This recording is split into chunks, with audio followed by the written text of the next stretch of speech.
Salut les gars, bienvenue dans cette nouvelle masterclass. Aujourd'hui, je vais te montrer comment Léo est passé de 0 à 27 000 euros par mois avec son agence et comment on l'a aidé à avoir ses résultats. Bien sûr, j'ai absolument toutes les preuves et cette masterclass ne s'appelle pas masterclass pour rien. Ça va littéralement être une méga masterclass. Ça a pris des heures à faire, mais il y a énormément de value. Et je sais que ça va en aider plus d'un. Carrément, je suis allé chercher une petite C4 pour avoir full énergie, pour vous présenter. Voilà, tout ça, ce qui va se passer. Ça va être magnifique. C'est parti, on commence. Donc aujourd'hui, je vais te montrer comment on a fait pour obtenir ces résultats. Comment tu peux toi aussi obtenir des résultats similaires en copiant les systèmes que nous avons utilisés et que je vais te présenter justement dans cette nouvelle masterclass. Donc, avant ça, l'épreuve. Léo, il rejoint l'accompagnement en mars 2024. Bonjour tout le monde, je suis Léo, machin, j'ai 19 ans, je viens de Toulouse, blablabla.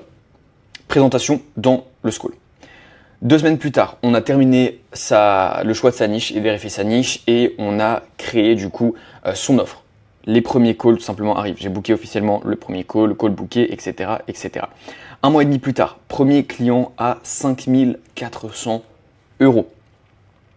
Tout simplement parce qu'on avait mis un engagement sur 3 mois et que pour closer plus gros upfront, on avait proposé une réduction sur ces 3 mois. Donc le service de mémoire était à 2K par mois, là au moment où on a commencé l'offre. Et donc si tu prenais les 3 mois, ça faisait 600 € de réduction, donc 5 400 € au bout d'un mois et demi et sur le premier client. C'est magnifique.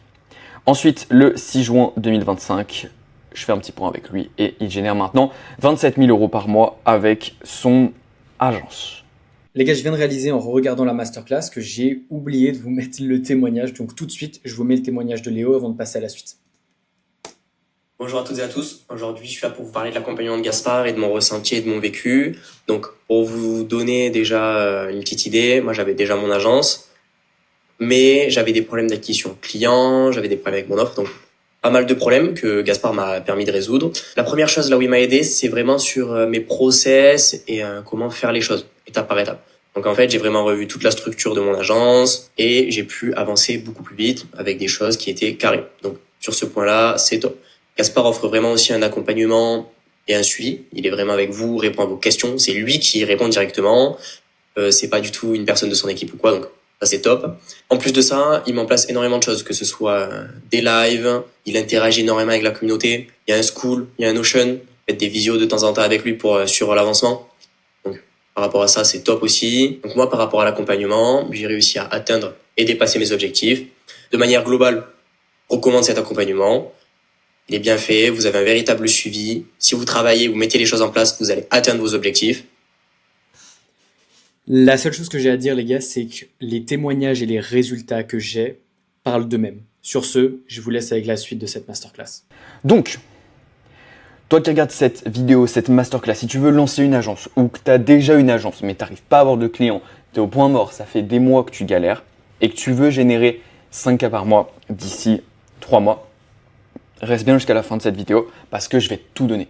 Je vais littéralement tout donner. Cette vidéo ne va pas être drôle. Il n'y aura pas d'édit, il n'y aura pas de trucs stylés, il n'y aura pas de musique. C'est de la pure value.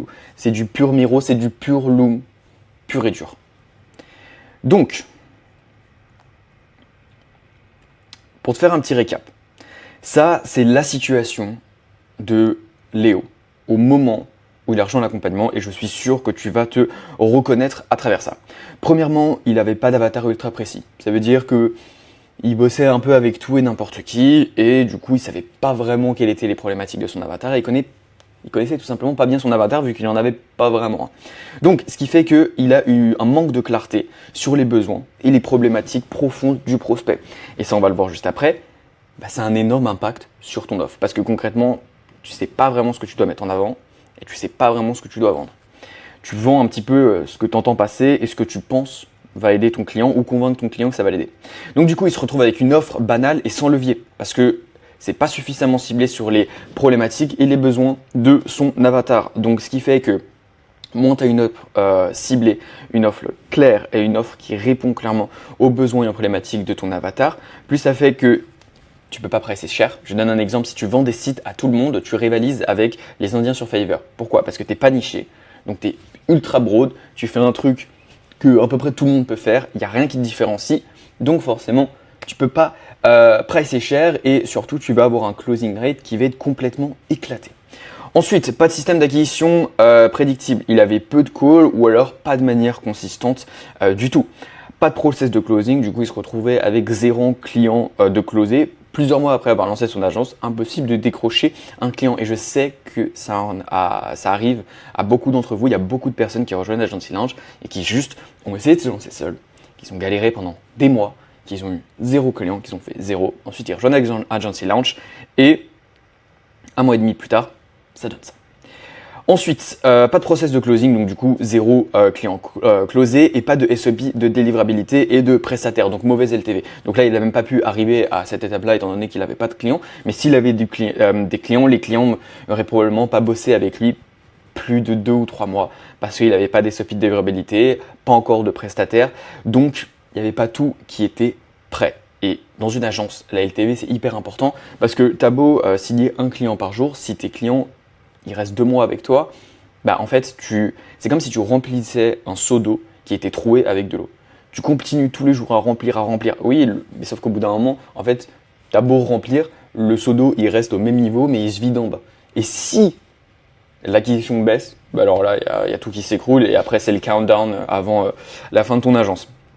Donc, comment Léo est passé de cette situation-là à gagner 27K par mois un an après et a signé un mois et demi après son premier client à 5 400 €. Premièrement, voilà ce qu'on a fait. On a revu sa niche, donc son avatar. On a choisi une niche précise. C'est ultra important d'être niché. Au début, on se dit peut-être, ok, je vais bosser avec tout le monde, je prends tous les clients, je vais faire plus d'argent. Non, je l'ai expliqué pourquoi, parce que tu ne sais pas exactement ce que ton client veut, tu ne sais pas qui est exactement ton client, donc ça joue sur ton acquisition, tes angles marketing, etc. Quand tu envoies des messages de prospection, en fait, tu envoies des trucs ultra broad, c'est pas trop précis, tu essayes de viser un peu juste, mais tu peux pas.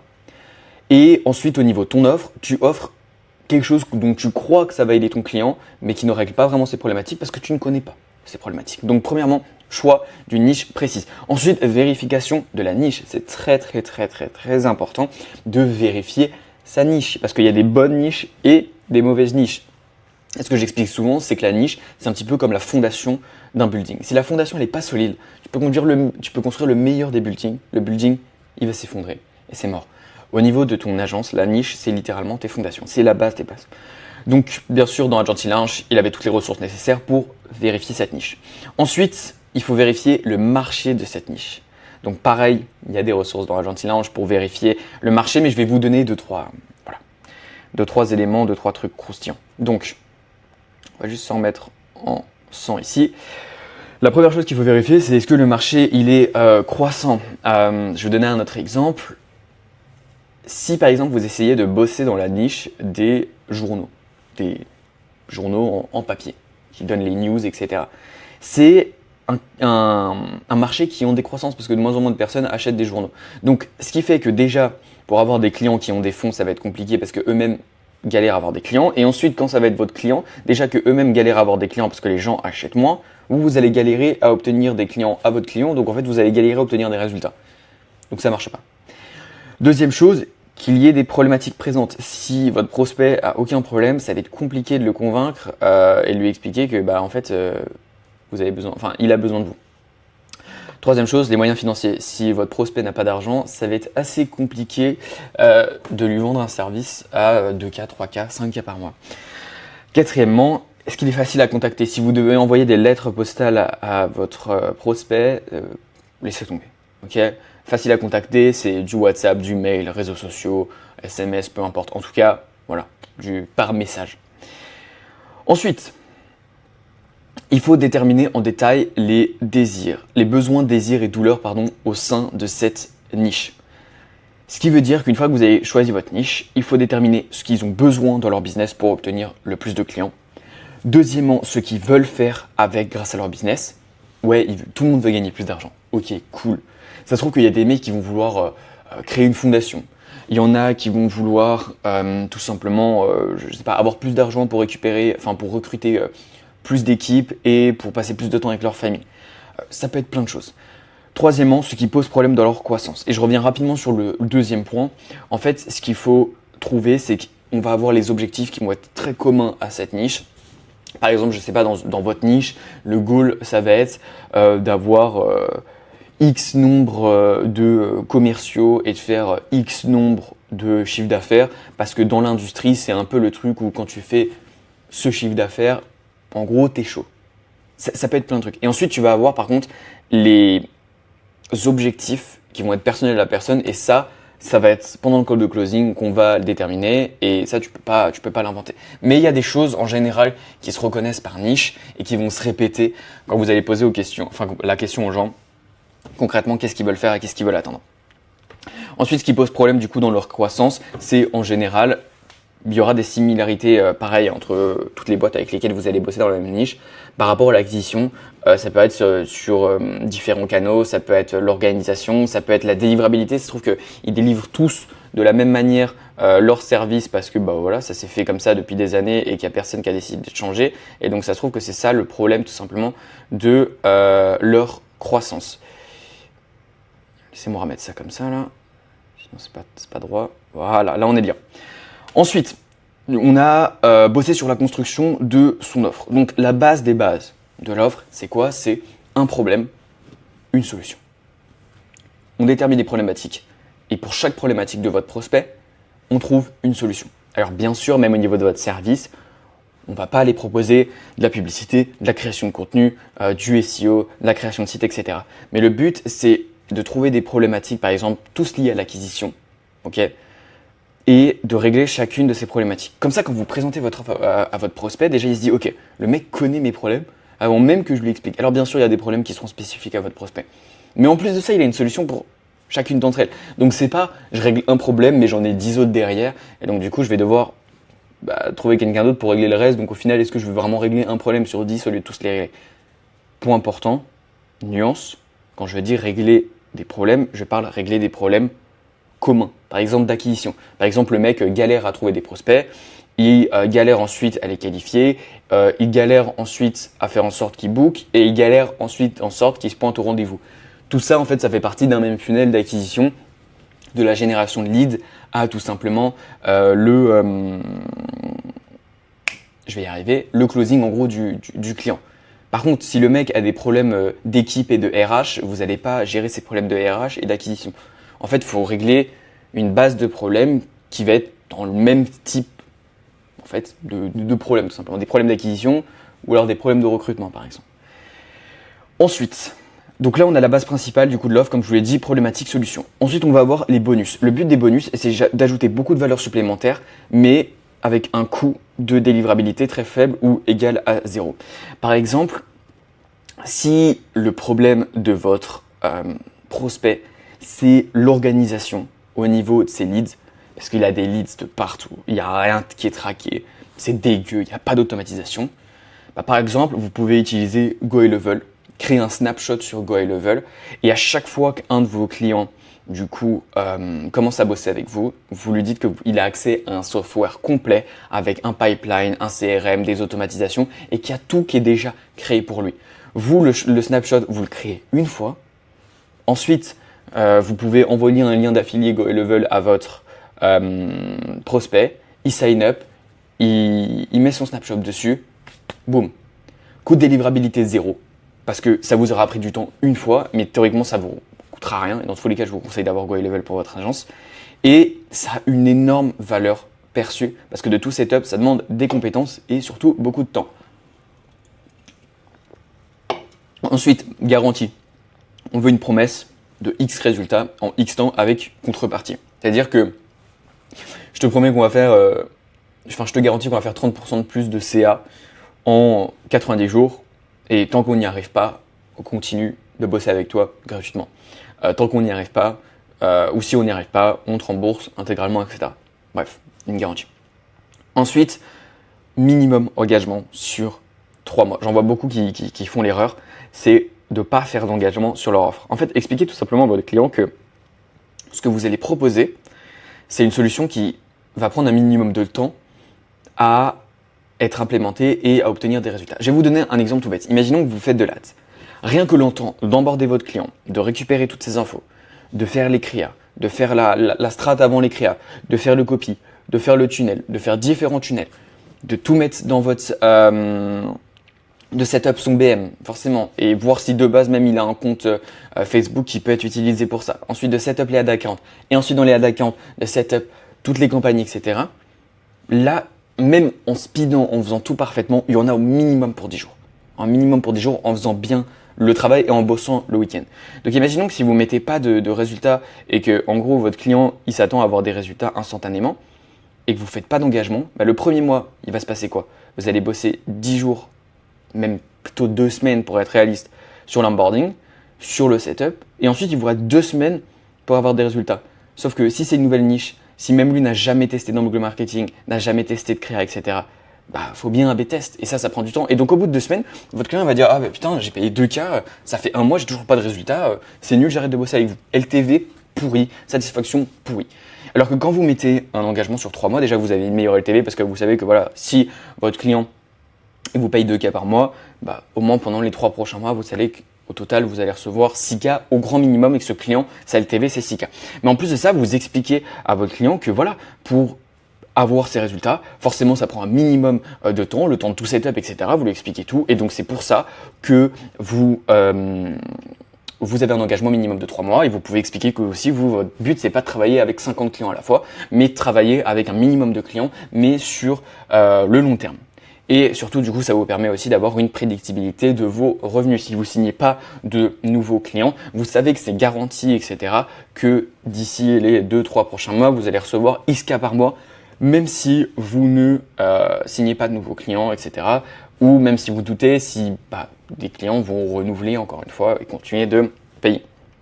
D'ailleurs, je pense que j'en parlerai parce que c'est un point tellement important, mais faites des abonnements Stripe. Arrêtez tous les mois d'envoyer des factures à vos clients, etc. Faites des abonnements Stripe, les factures sont envoyées automatiquement, c'est débité automatiquement, le paiement tu le gères une fois et ensuite c'est fait, c'est géré. Parce que tous les mois, à revenir votre client, ah tiens voilà la facture, ah tiens t'es en retard, ah tiens c'est ça, il faut payer, ça rajoute de la friction, etc. Bref, petite parenthèse parce que j'en vois beaucoup faire l'erreur. Ensuite, qu'est-ce qu'on a fait? On a crafté le script de closing. Donc, je vais vous donner le framework. Tout simplement, je voulais juste revenir sur ça. Ouais, ça c'est good. Ok, je vais vous donner du coup tout le framework au niveau du closing. Bien sûr, du coup, Léo avait absolument toutes les ressources déjà prêtes pour lui. De script écrit de A à Z. Il avait juste littéralement à le compléter, à modifier 2-3 trucs en fonction de son offre, mais tout était déjà prêt pour lui. C'est pour ça que quand je vous dis que dans Agency Launch, il y a 80% du travail qui est fait pour vous, c'est le cas. Parce que j'ai été là où vous étiez, je suis passé par les étapes par lesquelles vous devez passer, donc je sais exactement ce que vous devez faire, ce qui va vous permettre d'avoir ce genre de résultat. Donc le framework, premièrement, compréhension de la situation actuelle du prospect. Il faut comprendre là où on est le prospect, là où il en est avec son business, et faire le point, savoir à qui on parle et pourquoi on lui parle aujourd'hui, pourquoi il a pris cet appel, pourquoi on se parle aujourd'hui. Ensuite, compréhension de ses besoins et de ses douleurs. Si on ne sait pas ce qu'il a besoin, ça va être compliqué de savoir quoi lui vendre et compliqué de savoir si notre offre peut l'aider. Après, théoriquement, si tu as bien fait ta lead gen au début et que tu as bien fait ton setting, tu sais qu'il est qualifié, mais c'est toujours à vérifier, notamment au niveau des fonds, au niveau de la niche, au niveau de plein de choses. Ensuite, compréhension des objectifs du prospect. Le mec, il a des douleurs, il a des galères, ok, je sais sur quoi tu as besoin, où est-ce que tu veux aller maintenant qu'on fasse un point A et un point B, un point de départ, un point d'arrivée. Ensuite, vous vendez l'offre comme le véhicule entre sa situation actuelle et la situation souhaitée. Ça, c'est pareil, je vois trop de gens vendre le service comme il est au lieu de vendre le résultat. Exemple tout bête, l'autre jour, je parlais à un gars et il vendait des sites web, etc. D'ailleurs, j'en ai fait un Reels, etc. Je l'ai aidé en DM sur Insta. D'ailleurs, si vous avez la moindre question, gaspard.rxb sur Insta, envoyez-moi toutes vos questions, je vous aiderai là-bas, etc. à répondre à 2-3 de vos problématiques. Donc bref, le mec m'explique que là, il a lancé son agence, mais il galère, etc. Il fait des sites, voilà. Et il me disait, je les délivre assez rapidement et je les fais pas trop cher. Certes, ok. Mais là, en fait, concrètement, sa promesse, c'était, je fais des sites à 700 balles en 7 jours. Et je pense qu'il va se reconnaître s'il voit cette masterclass. Et en fait, le problème de cette promesse, c'est qu'en fait, tu te démarques absolument pas. Parce que les mecs, ils peuvent aller sur Fiverr, payer un Indien 100 balles et qui va faire le site à 100 balles en 48 heures. Donc tu ne te démarques pas du tout. Par contre, quand tu es niché, si tu règles une problématique spécifique, par exemple, lui me parlait de clubs de foot. J'aide des clubs de foot à obtenir 10 nouveaux membres pour le club par mois, ok, je sais pas, au bout de 3 mois ou peu importe. Et si on n'y arrive pas, on continue à bosser gratuitement avec vous. Ça, on va dire, imaginons que ce soit la promesse. Là, c'est clair. Là, c'est clair. Et ça se trouve, derrière, il va vendre exactement la même chose. Il va vendre un funnel, il va vendre un site web optimisé pour les clubs de foot. Il vend le même produit. Mais la promesse est tellement différente que déjà, tu peux pas te dire, je vais aller voir un pack pour le faire sur Fiverr. Deuxièmement, c'est ultra niché, ultra précis et ça répond à un problème clé. Donc, tu peux pricer plus cher et surtout, tu te différencies. Et là, tu vends le fait que le club galère à avoir des nouveaux membres, donc galère à financer, galère à acheter des maillots, galère à acheter des ballons de foot, galère à acheter des nouvelles cages, changer les filets, bref, il pourra avoir 10 nouveaux membres par jour. Donc là, on passe de la compréhension de ses douleurs, compréhension de ses objectifs et on vend l'offre comme le véhicule entre sa situation actuelle et la situation souhaitée. On vend de pas de ballon à avoir des ballons. On vend pas, on va te faire un site web stylé et d'ailleurs ça va te rapporter des clients. Non. Limite, tu parles même pas du website. 80% du temps, tu dois parler du résultat que tu vas obtenir. Ensuite, à la fin, on drop le price et ensuite, il faut avoir des SOP contre les objections. C'est-à-dire que pour certaines objections, c'est bien d'avoir des réponses que l'on connaît par cœur et qui fonctionnent, mais la plupart du temps, c'est d'avoir un process pour contrer une objection. Je vais te donner un exemple.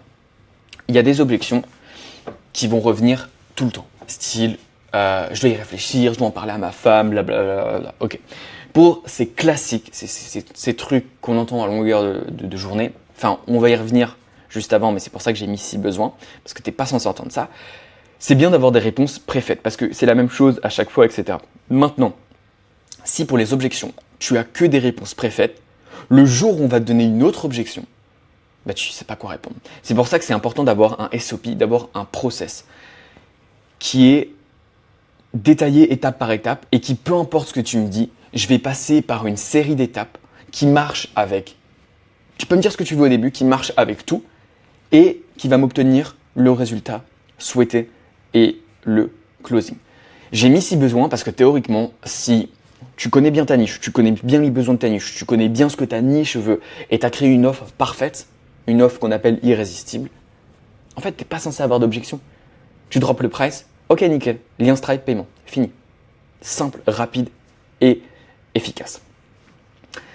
Et c'est exactement en fait ce que j'explique là. Ce qu'il faut retenir, c'est que si ton offre est irrésistible aux yeux de ton client, il n'aura pas d'objection. Je pense que c'est mieux avec ça. La preuve en est, Léo, client, 5400 €. On continue. Système d'acquisition. Comment on a fait pour que Léo passe de 0 à 27K par mois et tout ce qui a été mis en place? Donc, la stratégie, elle était assez simple, j'ai envie de te dire. En fait, elle était assez simple dans le sens où même au niveau de tes stratégies de contenu, enfin même pas de contenu en fait, d'acquisition, ça sert à rien d'essayer de faire 28 000 choses en même temps. Si tu fais du content organique, du paid ads, de la prospection, du SEO, tu essayes de mettre un programme d'affilié en place, etc., c'est le bordel, tu vas pas te retrouver. Ça, tu le fais quand tu fais 50, 100K par mois avec ton agence. Mais au début, les gars, au début, le truc qui va être le plus important. Et j'en vois des fois qui me disent « Ah ouais, je vais voir dans mon réseau. Ah ouais, je vais en parler autour de moi. Ah ouais, je vais me rendre en physique dans des magasins locaux. Et vu que moi, je suis d'ici depuis longtemps et que je connais vite fait un gars, etc., ça va être facile. » Les gars, ce qui va faire 99% du travail pour vous, surtout au début, c'est la prospection. On va pas se mentir, il faut bombarder en prospection. Donc ce qu'on a fait, c'est du coup de la prospection et en deuxième de la création de contenu, mais ça c'est dans un deuxième temps. On n'a pas du tout mis ça en place au début. Et dans tous les cas, ce qu'il faut que vous reteniez par rapport à la création de contenu, par rapport à votre agence, c'est que ça va vous apporter des résultats, mais si vous commencez maintenant et que vous êtes consistant, ça va vous apporter des résultats dans 6 mois. Par contre, dans 6 mois, c'est fort probable que la création de contenu vous apporte plus de clients que la prospection, même en ayant 3 assistantes, 3 setters, 3 VA qui bombardent du coup 300 messages par jour. Mais forcément, c'est hyper exponentiel. Au début, ça va vous rapporter 0 pour une charge de travail, on va dire de ça. Et après, ça va vous rapporter 100 pour la même charge de travail. C'est exponentiel. Et forcément, pour avoir un système d'acquisition comme ça, faut le payer et il faut le payer en heure de travail. Donc ensuite, on a créé ensemble tous ces messages de prospection. Pareil, il avait déjà des templates préfaites, des modèles qui marchent et que j'utilise moi-même de mon agence. Donc c'est pour ça aussi qu'il a réussi à avoir des résultats aussi rapidement. C'est parce que 80% du travail était déjà fait pour lui. Ensuite, on a créé du coup des séquences de follow-up avec les timelines. Donc quand est-ce qu'il faut send les follow-up? Ça, petit gâteau gratuit. Ce qu'il faut que vous fassiez, c'est envoyer 5 touchpoints sur 10 jours. Je m'explique. Premier message de prospection et toutes les 48 heures, vous envoyez un follow-up. Ce qui fait que vous envoyez 5 follow-up sur un total de 10 jours. Et franchement, ça c'est vraiment le minimum. J'ai des prospects, enfin même pas, des clients avec qui maintenant je bosse depuis plusieurs années, à qui j'ai envoyé sans rire mais 9, 10 follow-up. Et vous savez ce qu'ils m'ont dit? Ils m'ont dit, je vais jamais sur des calls avec des gens, mais t'envoyais tellement de follow-up, et dans tes follow-up, t'étais tellement confiant que t'allais nous apporter des résultats, qu'en fait, juste, ça m'a trigger. Juste, je me suis dit, faut que j'aille voir. Et en fait, quand t'es insistant, et que tu montres que t'es insistant, parce que tu sais que tu peux aider le mec, au bout d'un moment, le mec il va se dire, bon, qu'est-ce qu'il me veut? Pourquoi il est si confiant que ça? Et il y en a trop qui sous-estiment les follow-up, et dans tous les cas, dans les follow-up, on va chercher 3 réponses, soit un oui, soit un non, soit la personne vous insulte. Si vous n'avez pas un de ces 3 trucs, allez-y, continuez. Dans tous les cas, vous avez rien à perdre. Vous avez absolument rien à perdre. Et si la personne ne répond pas sur cette plateforme, changez de plateforme. Mais on a trop ce truc de follow-up, c'est mal, etc. C'est spammer les gens. Non. Si votre produit marche, si votre service il marche, si vous savez que vous pouvez aider la personne, mais allez-y, mais bombardez. Ensuite, on a mis en place tout un système de tracking au niveau de la prospection, des calls, etc. Parce que c'est bien d'envoyer des messages, mais il faut être consistant et voir les résultats. D'ailleurs, petite annexe par rapport à ça, je ne sais plus si on avait mis là. Non, c'est tellement grand que je me souviens même plus de tout ce qu'il y a dans la masterclass.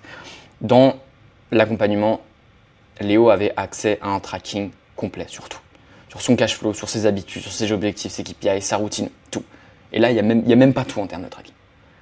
Et c'est ça aussi la clé d'avoir des bons résultats, c'est de faire des choses, mais de traquer les résultats. Si tu fais des choses, mais que tu ne comprends pas réellement l'output de cette chose, tu peux passer 3 mois, 6 mois à faire un truc que tu crois qui marche, alors que ça ne marche pas.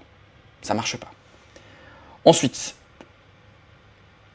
on a commencé, au début c'est lui qui faisait la prospection, et dans un deuxième temps, on a recruté un setter / une VA. VA, c'est Virtual Assistant, donc une assistante virtuelle, et ça peut te servir à plein de choses. Et par exemple, comme dans la prospection, tu lui donnes tous les process de A à Z, tu lui expliques exactement ce qu'elle doit faire, et elle t'envoie son message par jour. Et dès que tu atteins cette barre des 3 à 5 cas par mois avec ton agence, c'est l'investissement le plus rentable que tu peux faire. Donc, on a recruté des setters. Forcément, il avait aussi toutes les ressources pour recruter des setters, faire les interviews des setters, etc. Ensuite, création de contenu organique.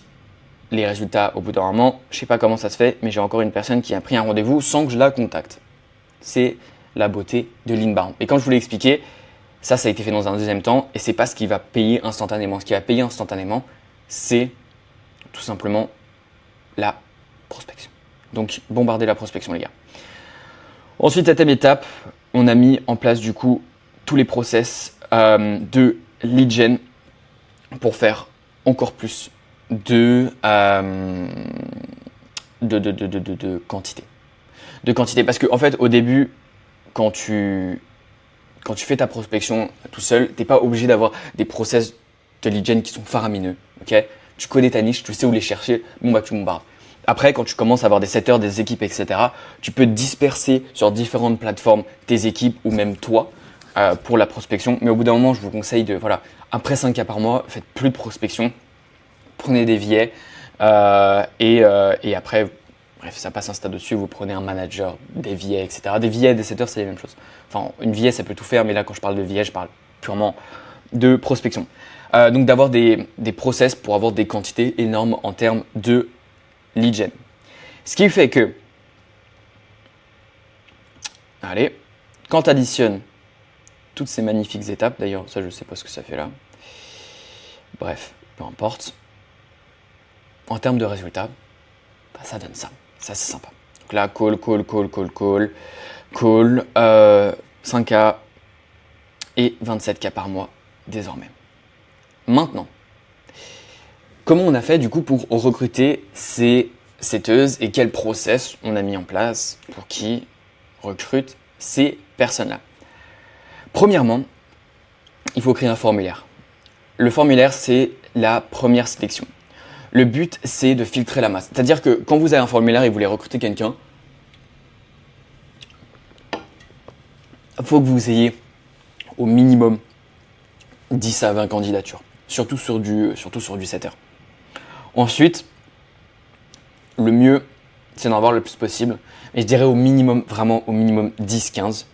20, ça commence à aller et 30, vous êtes bien. En fait, le but, c'est de filtrer la masse avec ce formulaire, mais surtout, c'est pas se dire « Ah ouais, lui, il passe, parce qu'en fait, j'en ai pas tant que ça des profils, donc lui, il passe. » Mais c'est un mec qui serait pas passé si vous aviez plus de monde. Deuxième chose, sélection. Donc bien sûr, forcément, dans l'accompagnement, il avait absolument tous les formulaires déjà faits et prêts pour lui. Il avait tous les scripts d'interview. Donc ensuite, call. Objectif, vérifier fit avec l'agence. C'est-à-dire que là, le but, c'est que sur le papier, il a l'air cool, le mec. Maintenant, viens, on discute, on vient en appel, et je vois ce que ça donne. Parce qu'en fait, c'est cool d'avoir des gens qui ont les compétences, mais s'ils n'ont pas la vision, le même acharnement de travail, etc. que vous, ça va pas fitter. Ensuite, troisième sélection, exercice. Donc là, le but, c'est de tester leurs skills. Donc une fois qu'ils ont passé le fil de la masse, qu'on voit qu'ils correspondent, etc. Et d'ailleurs, il y a encore un deuxième filtre aussi dans le call et un filtre pour voir si est-ce que ça fit entre les personnes. Ensuite, exercice, donc ça c'est la troisième sélection. Donc là, on va littéralement tester toutes les compétences, les skills, etc. de la personne. Parce que c'est génial que tu me dises dans un doc ou en appel que tu es super bon à faire X ou Y chose, montre-le-moi. Je veux voir des preuves. Pareil, ça, il avait des exemples d'exercices à faire. Ensuite, on va voir la sélection finale, donc par rapport aux exercices, de prendre le meilleur. Donc, 4 éléments de sélection. Ensuite, on passe sur la période d'essai. Vous lui dites, ok, bah maintenant, on va commencer pendant 2 semaines. Si tu fais bien ton taf pendant 2 semaines, on te garde. Et ensuite, ça vous permet du coup de tester ces skills en situation réelle. Après, le point qui va être hyper important aussi à terme sur votre recrutement, ça va être de mettre des standards. Les standards que vous allez mettre dès le début, ils vont s'appliquer tout au long du travail de la personne. Des exemples tout bêtes. Si votre onboarding process, enfin même pas votre onboarding process, juste vos process de recrutement à la base, il est quali, il est pro, c'est clair, c'est bien fait, tout est propre. Là, le mec, il va se dire, ok, là, j'ai atterri au bon endroit, donc déjà, ça me rassure, parce que forcément, le prospect, il faut aussi qu'il soit d'accord de bosser avec vous d'une certaine sorte. Après, s'il a apply, 80% c'est votre décision, mais ça se trouve que le prospect, ça ne va pas lui plaire, etc. Enfin, le candidat. Donc, il y a ça, mais surtout, il va se dire, ok, là, je suis rentré dans un endroit où il y a un certain standard. Et c'est pareil, c'est tout bête. En call, n'arrivez jamais en retard au call d'équipe. Parce que si vous-même, vous arrivez… En fait, c'est comme des parents qui montrent l'exemple à leurs enfants. Les enfants miment ce que font leurs parents. En fait, au final, dans une boîte, c'est un peu la même. Si toi, en tant que CEO fondeur de ton agence, t'arrives, t'es en retard. T'arrives, t'es sur ta chaise, t'es un peu comme ça. T'arrives, t'es genre… je sais pas, t'as pas un t-shirt simple, un polo ou une chemise, un truc, voilà, un minimum. Voilà, simple, mais un minimum. T'arrives, t'es pull, capuche, t'as ton casque comme ça et tu pop-up à l'appel, t'es comme ça, etc. Tu mets des standards pourris. Et après, ça, les gens ils vont faire la même chose quand ils vont être hôtel avec d'autres gens, etc. Et ça s'applique pour tout. Donc c'est vraiment hyper important. Mais ça, c'est encore un niveau après. Donc, ensuite, quand on a mis du coup le recrutement en place, il y a les process d'équipe. On va avoir le revu du travail des prestataires. Vous devez avoir des process pour vérifier le travail de vos prestataires, surtout au début, mais même à terme, continuez à vérifier au fur et à mesure le travail de vos prestataires et surtout, au fur et à mesure que vous développez votre agence, vous allez apprendre des nouvelles choses. Et donc, la manière dont vous allez voir le travail de vos prestataires un mois après, peut-être que vous allez dire « Ah mais ça on pourrait l'améliorer parce que du coup j'ai appris ça, j'ai entendu ça, ça on pourrait l'implémenter. Donc continuez de revoir le travail de vos prestataires. Ensuite, call hebdomadaire avec les prestataires. C'est hyper important toutes les semaines de faire un call avec vos prestataires et de faire le point sur où ils en sont, comment ils voient les choses, s'ils ont des updates à vous donner par rapport aux clients, etc. Et surtout, c'est eux concrètement au niveau du service qui vont être sur le terrain en train de faire le taf. Donc même si vous le suivez, c'est eux qui ont toutes les infos. Ensuite, il faut mettre en place aussi des objectifs et des KPIs avec votre équipe pour qu'ils sachent, ok, est-ce que là on est bien? Est-ce que le travail est bien fait? Est-ce qu'on travaille suffisamment ou est-ce qu'on fait totalement ce qu'il ne faut pas au final et on n'atteint pas les objectifs? Ensuite, au niveau de la communication, je vous conseille de faire simple. Moi, personnellement, j'utilise WhatsApp, un groupe par pôle, donc un groupe acquisition, un groupe délivrabilité, et puis après, vous avez les groupes avec les clients, mais ça, on pourra ça juste après. Et ensuite, un groupe avec toute l'équipe. Donc, vous mettez tous les pôles dans les groupes pour motiver les troupes. Style, le lundi, vous faites « Ok les gars, nouvelle semaine, on va tout déchirer, etc. Let's go au travail. Si vous avez des questions, je suis disponible. » Ensuite, il y a un nouveau client closé. Bravo à tous, c'est super les gars, nouveau client de closé. Ensuite, vous taguez votre équipe qui vont de closer en mode ouais les gars, bravo à vous, etc. Maintenant, vous taguez ensuite l'équipe de votre service. Les gars, maintenant, c'est à vous, déchirez tout sur le service, on va tout péter. Non seulement ça motive les troupes et surtout, ils ont un sentiment d'appartenance. Faut pas oublier que quand tu bosses en remote, tu es tout seul comme ça, chez toi, il n'y a personne autour de toi et des fois, tu oublies que c'est pas juste toi derrière ton Mac, tu fais partie de quelque chose de plus grand, tu fais partie d'une agence, il y a une équipe, il y a des gens qui comptent sur toi si tu fais les choses bien, il y a des répercussions positives si tu fais les choses mal, il y a des répercussions négatives. Donc c'est hyper important. Ensuite, qu'est-ce qu'on a mis du coup en place au niveau de le process de délivrabilité des clients? Premièrement, on a l'SOP au niveau de l'onboarding. L'onboarding, les 7 premiers jours où votre client il commence à bosser avec vous, c'est un peu... On dit toujours ne jamais juger un livre par sa couverture, mais tout le monde le fait. Et bien au niveau de votre service, ça va être la même chose. Les 7 premiers jours, votre client, il va avoir le premier avant-goût de votre service et c'est la meilleure période pour set un standard où en fait votre client il va se dire ok le service il est là, le service il est là ou le service il est là. Après à terme, vous allez pouvoir entre guillemets vous rattraper ou augmenter cette perceived value de votre service, mais plus le temps est long, plus ça va être dur parce qu'il aura déjà eu beaucoup de temps pour se faire une idée. Et changer la vision de quelqu'un après beaucoup de temps, c'est plus compliqué que changer la vision de quelqu'un après peu de temps. C'est assez simple comme concept. Donc premièrement, onboarding funnel. Pareil, Léo avait un onboarding funnel préfet, à copier-coller, déjà prêt et juste à compléter avec son agence, avec tous les scripts sur quoi dire pour chaque vidéo. Encore une fois, c'est pas pour rien que 80% du travail est déjà fait. Donc, d'ailleurs, quand je dis 80% du travail est déjà fait, c'est pas tout le monde a le même truc et tout le monde utilise le même truc. Non, c'est la base qui est la même et après, tu customes toute cette base. Donc, tout le monde a quelque chose de différent. Le but, c'est pas d'avoir des agences copier-coller, dupliquer. Non, ça sert à rien. Et dans tous les cas, tout sera différent parce que tous ont des offres différentes et des niches différentes. Donc, onboarding funnel. Le but de son onboarding, c'est de dire au mec, ok, déjà mec, merci. Merci de nous avoir fait confiance. Maintenant, on va tout péter. Voilà ce que tu peux attendre de nous. Et ça, on va lui répéter dans un deuxième temps aussi de qu'est-ce que tu peux attendre de nous, qu'est-ce qui va se passer. Ensuite, le but, c'est de, par exemple, gérer le contrat. Ça va être de gérer les accès. Ça va être de gérer le fill-up que le mec remplisse en fait un form d'onboarding pour avoir toutes ces infos, etc. Et en fait, le but d'un onboarding process, c'est une série de vidéos qui permet qu'à la fin de cette série de vidéos, vous avez toutes les infos pour votre client. Votre client est content et plus content d'avoir acheté. Votre client sait ce que vous allez faire et ce dont il peut attendre de votre service, les prochaines étapes et surtout, vous avez tout récolté. C'est-à-dire que le paiement est fait, vous êtes sur un abonnement Stripe, c'est fait, c'est plus à gérer. Le contrat, il est signé, c'est bon, c'est plus à faire. Les accès, vous les avez tous, c'est bon, c'est plus à faire. Donc les accès, ça peut être par exemple à son profil Facebook, à son BM, à son équipe, s'il a déjà une équipe marketing, le groupe WhatsApp, à son Drive, à ses pipelines actuels pour récupérer les leads. Comme ça, c'est fait, c'est rapide, c'est efficace et vous perdez pas de temps. Et plus vous récoltez les infos vite, plus vous pouvez appliquer, plus vous pouvez délivrer votre service rapidement et surtout, plus vous pouvez apporter des résultats rapidement.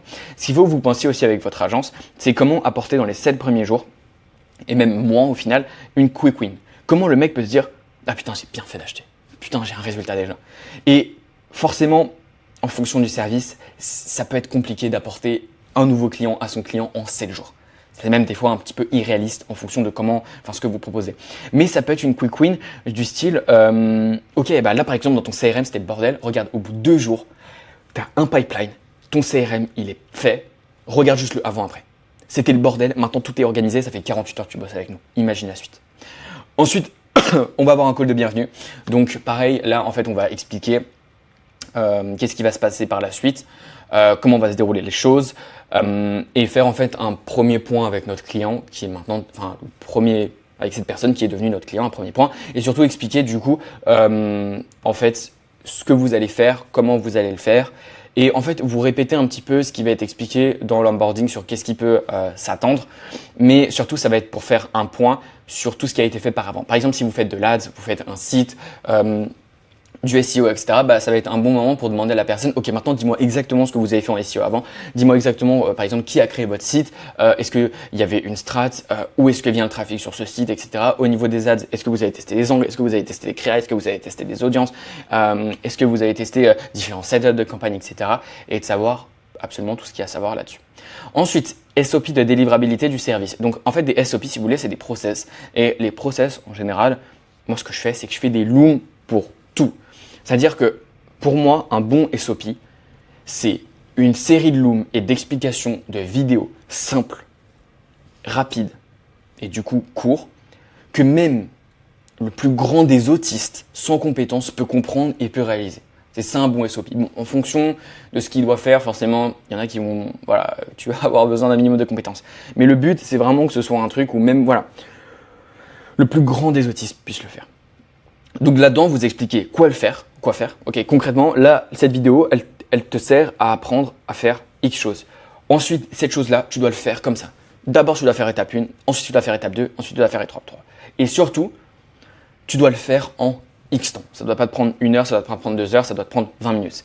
Et comme je vous l'ai expliqué, faire des looms pour absolument tout. Ensuite, on va avoir des SOP, des process pour le suivi client. Le but, c'est de booster la LTV. Ta LTV dans une agence, c'est hyper important. Comme je t'expliquais, tu peux avoir la meilleure acquisition du monde. Si ta LTV, elle est claquée et au bout de 3 mois, il y a tout le monde qui part après l'engagement, en fait, tu remplis un seau d'eau qui se vide. Donc, soit tu stagnes, soit dès que l'acquisition, elle va baisser, en fait, tes revenus vont baisser. Donc, tout ce qu'il faut mettre en place pour booster sa LTV. Premièrement, un Notion avec une delivery hebdomadaire. Je vous conseille de créer une interface Notion pour vos clients qui soit stylée. Vraiment là, achetez un truc déjà fait ou prenez un peu de temps pour le faire, mais faites-le une fois. Il faut que ça paraisse pro, il faut que ce soit quali. Bien sûr, le plus important, c'est d'apporter des résultats à son client. Mais si ton client, il peut arriver sur la template Notion, et tu sais, c'est stylé. Par exemple, tu viens sur ton Mac, le produit, il est beau, c'est bien fini, t'as envie d'y aller, t'as envie de bosser, voilà. Là, c'est pareil. Faites une template Notion, un truc vraiment sympa. Il y a plein de templates à acheter, etc. Sinon, ça coûte 20-30 balles. Mais faites un truc vraiment stylé.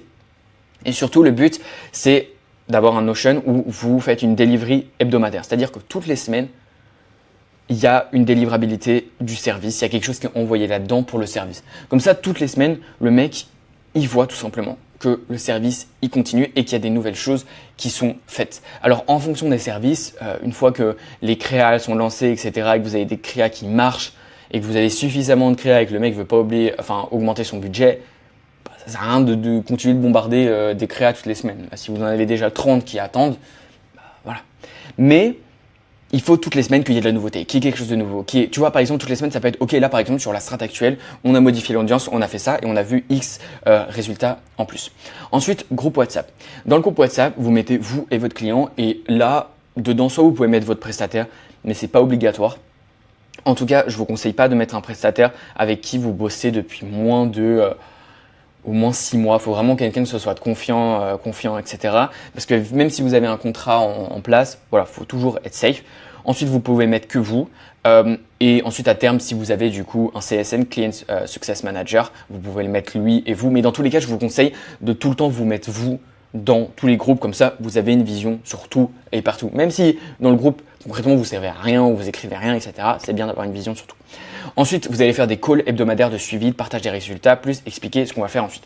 Toutes les semaines, vous allez faire des calls avec votre client parce qu'en fait, si vous voulez votre client, il faut que, même si vous voulez apporter des résultats, etc., il faut qu'ils sentent que vous bossiez.